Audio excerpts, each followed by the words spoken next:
Ukichukua sperm za kijana wa miaka 18 kwenda mpaka miaka 29 hapo hadi 30, utazigundua kwamba ni changamfu, alafu ni nyingi sana na zinazalishwa kwa wingi, lakini pia zina uwezo wa kusogea, zina spidi kali sana.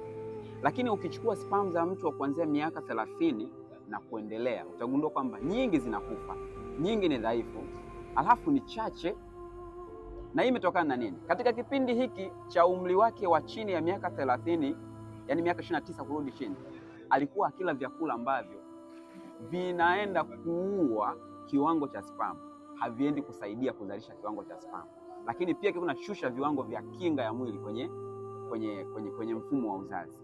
Lakini huyu ambaye bado yupo kwenye umri wa chini, kinga yake ya mwili bado inafanya kazi, inazuia na kupambana na yale magonjwa. Sasa kuna mambo ya kufanya ili uweze kuzuia hiyo changamoto. Kama una chini ya miaka 30 na una tatizo hili la sperm chache, manake unatakiwa kuchukua hatua za awali. Na hatua hizi Mr. Lishe nimekuwa nikiendelea kutoa program za aina ya vyakula ambavyo unatakiwa utumie ili uweze kurudi katika hali ya kawaida.